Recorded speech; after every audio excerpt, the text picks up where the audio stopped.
VM സാദിഖലിയാണ്. വയനാട്ടിലെ മുണ്ടക്കയിലും ചൂരൽമലയിലും നടന്ന ഉരുൾപൊട്ടലിൽ സൂചിപ്പാറ വഴി ചാലിയാർ പുഴയിലേക്ക് എത്തിയത് ധാരാളം ജീവനില്ലാത്ത മനുഷ്യന്മാരായിരുന്നു.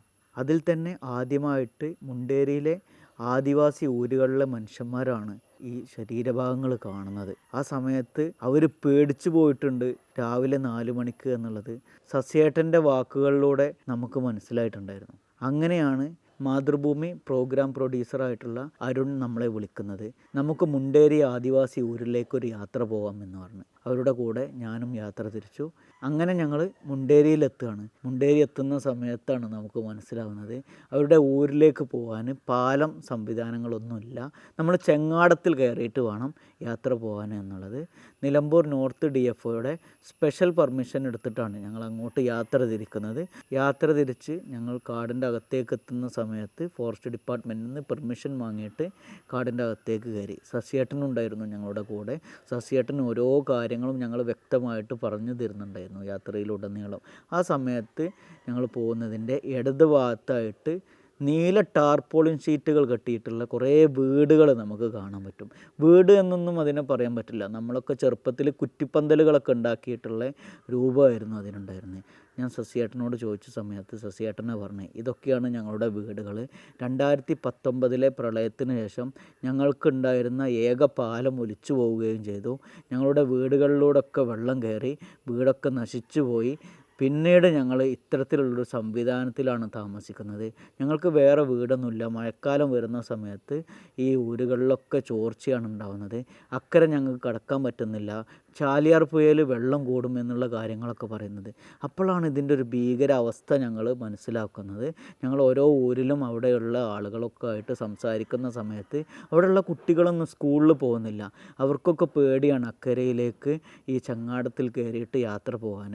കാരണം ഏത് സമയത്തും മലവെള്ളപ്പാച്ചിലുകൾ വരും, കുത്തിയൊലിച്ച് പോകാനൊക്കെ സാധ്യത ഉണ്ട് എന്നുള്ളത് കൊണ്ടാണ് അവർക്ക് പേടിയുള്ളത്. അവിടെയുള്ള ആളുകളൊക്കെ അത് തന്നെയായിരുന്നു ഞങ്ങളോട് പറഞ്ഞിരുന്നത്. പിന്നെ അവർക്ക് ആകെ ഉള്ളത് 4 ഊരുകളിലായിട്ട് 600ഓളം ആളുകൾ അവിടെ ഉണ്ട്. അവിടെ 4 ടോയ്ലറ്റ് സംവിധാനമേ ഉള്ളൂ. അവിടെയുള്ള അംഗനവാടിയിൽ വർക്ക് ചെയ്യുന്ന കാർത്തിക ഞങ്ങളോട് കരഞ്ഞിട്ട് പറയുന്നൊരു കാര്യമുണ്ട്. ഞങ്ങൾ പട്ടിണിയിലാണ്, ഞങ്ങൾക്ക് ടോയ്ലറ്റ് സംവിധാനങ്ങളില്ല, ഞങ്ങൾ രാത്രിയാണ് കാട്ടിൻ്റെ അകത്തേക്ക് ടോയ്ലറ്റിന് വേണ്ടിയിട്ട് പോകുന്നത് എന്നുള്ളത്. പകൽ പോയാൽ ആരെങ്കിലുമൊക്കെ കാണില്ലേ എന്ന് ചോദിക്കുന്നുണ്ട്. അവർക്ക് കുളിമുറികളൊന്നും ഇല്ല കേട്ടോ. ഭയങ്കര വേദനിപ്പിക്കുന്ന കാഴ്ചയാണ് ഞങ്ങൾ കാണുന്നത്. ടോയ്ലറ്റ് തന്നെ അവർക്കില്ല എന്നുള്ളത് ഞങ്ങൾക്ക് ഭയങ്കര വേദന ഉണ്ടാക്കി. പട്ടിണിയാണ് എന്ന് പറഞ്ഞിട്ട് അവർ കരയുന്നൊരു കരച്ചിലുണ്ട്. എൻ്റെ മനസ്സിൽ നിന്ന് ആ രംഗൊന്നും പോകുന്നില്ല. ഭിന്നശേഷിക്കാരനായിട്ടുള്ള ബിജിയൊക്കെ അവിടെയാണ് താമസിക്കുന്നത്. അവനെ അച്ഛനും അമ്മയൊക്കെ കൈ പിടിച്ചുകൊണ്ട് നടത്തുന്ന രംഗമൊക്കെ ഉണ്ട്. ഇങ്ങോട്ട് വെള്ളമൊക്കെ ഒരുമിച്ച് വരികയാണെങ്കിൽ എന്താ ചെയ്യുക എന്നുള്ളത് ഞങ്ങൾ സുനിതേടത്തിനോട് ചോദിക്കുന്ന സമയത്ത് അവർ പറഞ്ഞെന്താ, പ്രളയം വരട്ടെ, ഞങ്ങളെ കൊണ്ടുപോയിക്കോട്ടെ, ആർക്കാണ് പ്രശ്നം എന്നുള്ളതാണ് ചോദിക്കുന്നത്. ആദിവാസി എങ്ങനെയാണ് താമസിക്കുന്നത്, എന്താണ് അവരുടെ അവസ്ഥ, സർക്കാർ ഒന്ന് കാണട്ടെ എന്ന് പറയുന്ന സുനിതയടത്തിയൊക്കെ ഞങ്ങളോട് സംസാരിക്കുന്ന സമയത്ത് നമ്മളെ ചിന്തിപ്പിക്കുകയാണ് അതിലുള്ള ഓരോ വാക്കുകളും.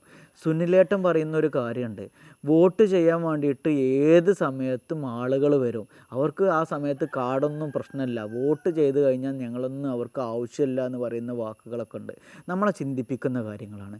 ഈ ഒരു കാര്യമൊക്കെ നമ്മൾ കണ്ട് മനസ്സിലാക്കുന്ന സമയത്ത് ഞങ്ങൾ യാത്ര തിരിച്ച് പോരുന്ന സമയത്താണ് തമിഴ്നാട് ഗവൺമെൻറ് അവർക്ക് വേണ്ടിയിട്ടുള്ള അരിയും സാധനങ്ങളൊക്കെ ആയിട്ട് അവരെ സഹായിക്കാൻ വേണ്ടി എത്തിയ കാഴ്ച നമ്മൾ കാണുന്നത്.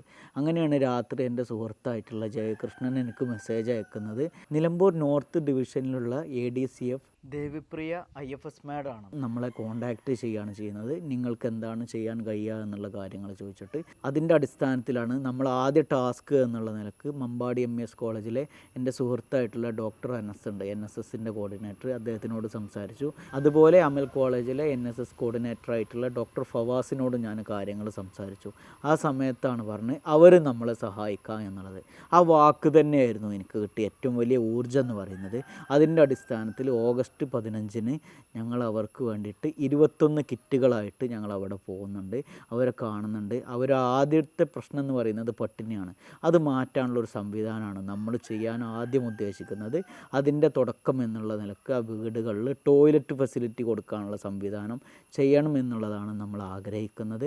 അവർക്ക് വീട് വെക്കാനുള്ള സംവിധാനം ചെയ്യണം. അതിന് നിയമപരമായിട്ട് എന്ത് തടസ്സമാണ് എന്നുള്ളത് നമ്മൾ പഠിക്കാൻ ഉദ്ദേശിക്കുന്നുണ്ട്. അത് ബന്ധപ്പെട്ട അധികാരികളെ നമ്മൾ എത്തിക്കും. മാതൃഭൂമിയിൽ വാർത്ത വന്നതിന് ശേഷം പട്ടികജാതി പട്ടികവർഗ പിന്നോക്ക വിഭാഗം ക്ഷേമ വകുപ്പ് മന്ത്രി OR കേളു സ്ഥലം സന്ദർശിക്കാം എന്ന് ഏറ്റിട്ടുണ്ട്.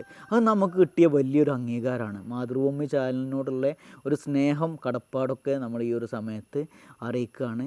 മാതൃഭൂമി പ്രോഗ്രാം പ്രൊഡ്യൂസറായിട്ടുള്ള അൽഫോൻസയോടും അതുപോലെ അരുണിനോടൊക്കെ ഉള്ള ഒരു സ്നേഹം ആദരവൊക്കെ ഈ ഒരു സമയത്ത് നമ്മൾ അറിയിക്കുകയാണ്. നമ്മൾ ഈ ഒരു വിഷയത്തിൽ ഏറ്റവും കൂടുതൽ ഫസ്റ്റ് ടൈം സഹായിക്കുന്നത് മമ്പാടി MES കോളേജിലെ അധ്യാപകരും അമൽ കോളേജിലെ NSS യൂണിറ്റും ആണ് എന്നുള്ളത് നിങ്ങളുടെ മുൻപിൽ അഭിമാനത്തോടെയാണ് ഞാൻ ഈ ഒരു കാര്യം അവതരിപ്പിക്കുന്നത് കേട്ടോ.